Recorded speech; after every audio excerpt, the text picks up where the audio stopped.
2Pac is back in the news. Not really that much of a surprise. We've been watching this case now for, almost 30-some years since it took place. And the last couple of weeks, some interesting developments. Dwayne Keefe D under arrest after police went into his home and took some things, did a little research, and then they said, "Yeah, we think you might have something seriously to do with the murder of Tupac Shakur," and he is now behind bars. But even more startling revelations coming out just earlier today. 50 Cent, yes, that 50 Cent, coming out and making some interesting accusations against Sean Diddy Combs, known as P. Diddy. Wait, you need Diddy to say it Sean P. Diddy Puffy Combs, because Sean, isn't that what we were having to do in radio? Well, he changed it so many times. There was Right.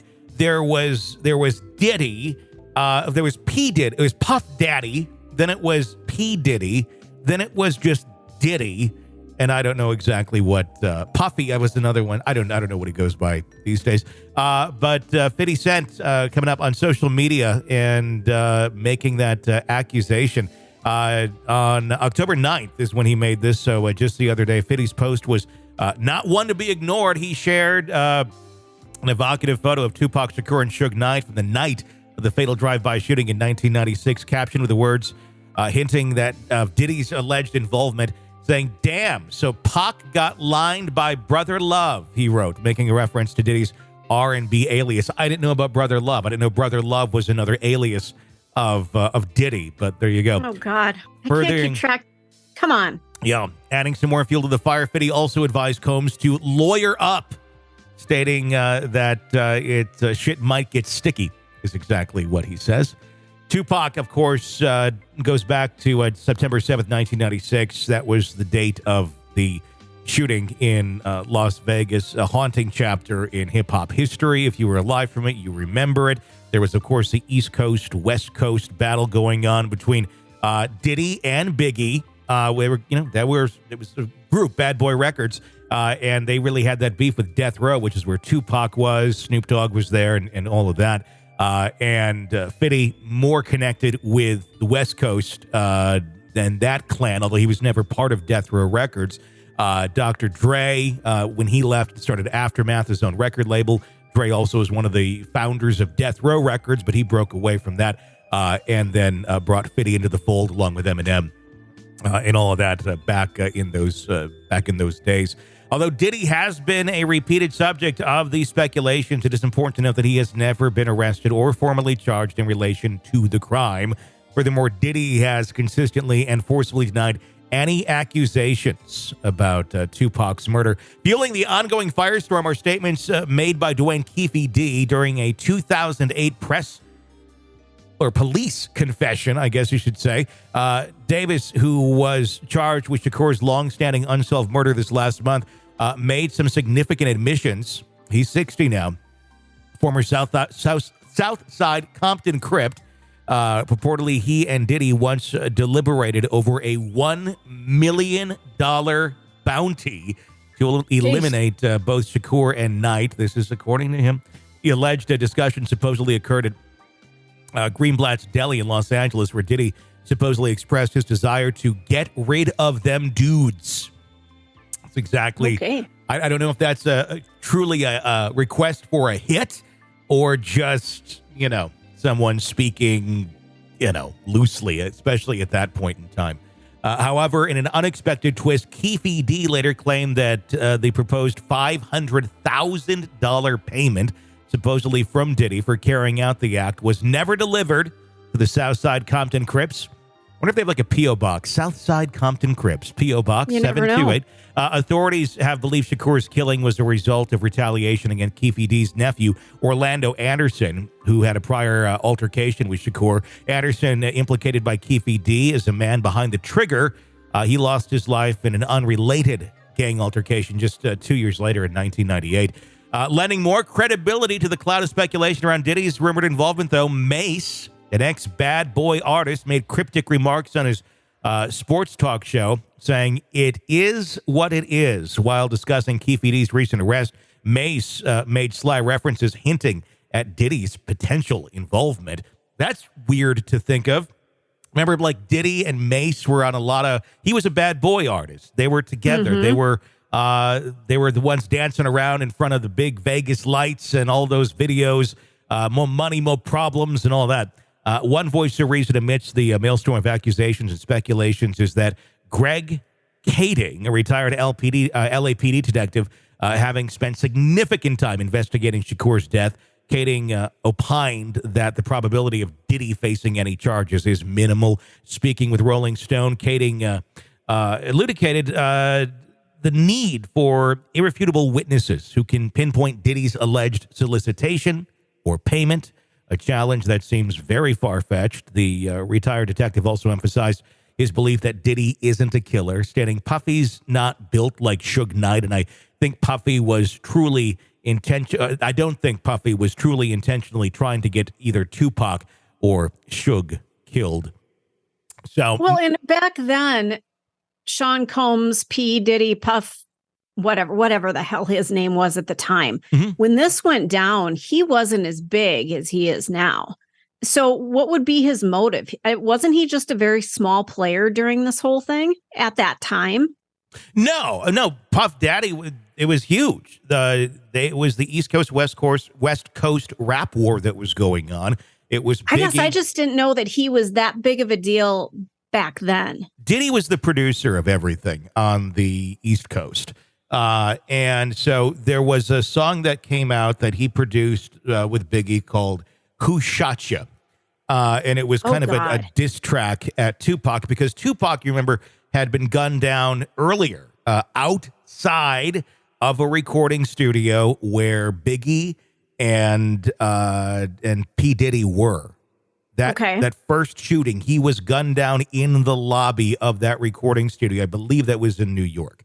And that's where a lot of the bad blood began. Tupac making accusations immediately that Diddy had something to do with it, or that Biggie had something to do with it, or that Bad Boy itself had something to do with it. And then that fueled the controversy. Keep in mind, pre-social media, this is just people with their vitriol being very upset and saying that, wow, yeah, this must be them that were behind it. Tupac survived that shooting, then eventually came back with a vengeance, and he then released a track called Hit 'Em Up, which is basically another diss track about shooting Biggie. And there was all sorts of references in that and the music video to killing Biggie. At the time, both were still alive. I appreciate the background because honestly, in my brain, it's been a long time. And I just remember him kind of coming out as an artist much later than him being a producer. So to me, I'm just remembering him as an artist. I don't remember this portion that you just shared. And I'm looking it up too.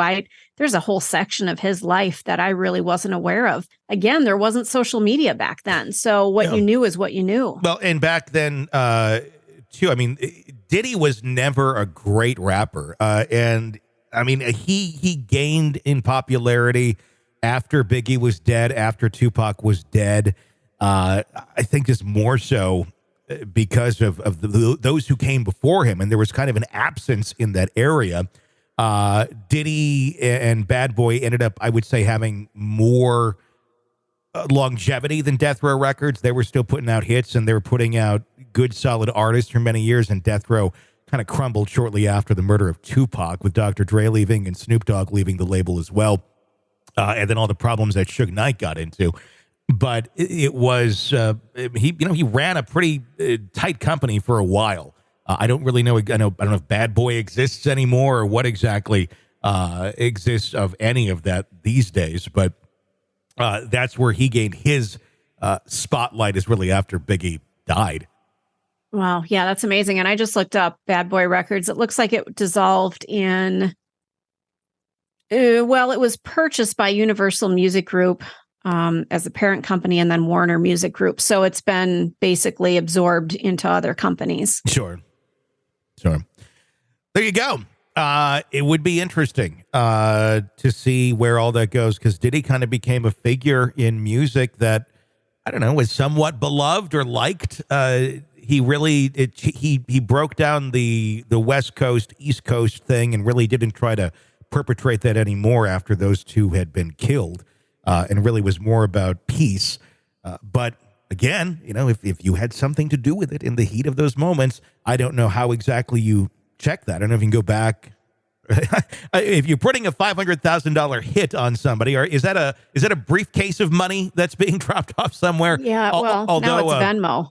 Well, yeah, but back then, and but Keefe D also claiming that the payment never came. So if he's saying it's not there probably really never was. But other than Diddy saying in jest, "Get rid of them dudes," I think that might be all there is to it.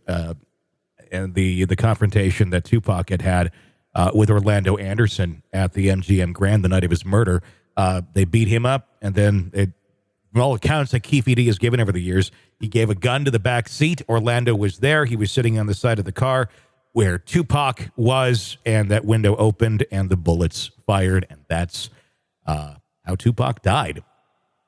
So we'll see if there's more to it or just senseless gang-related violence of 96?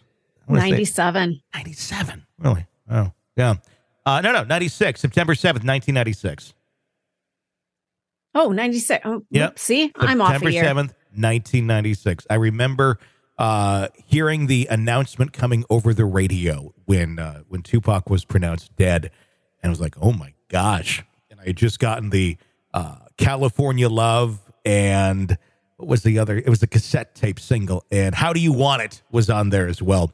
And that's what I was jamming to. And all of a sudden that came across, and like, wow, it was an interesting day in music. Amazing how much of a legacy Tupac has carried on all these years later, and all the artists that's come after him. I can't really name many, I think, that really, ever lived up to what he did in such a short period of time, dying at 25 years old. Want to listen ad-free? Want advanced access to all of our interviews before anyone else? Become a True Crime Today Premium Plus subscriber on Apple Podcasts. You get every episode commercial-free. So you can binge on true crime. Until you can binge no more. Search True Crime Today Premium Plus on Apple Podcasts now, or go to our podcast page and sign up now. More of the Hidden Killers podcast next.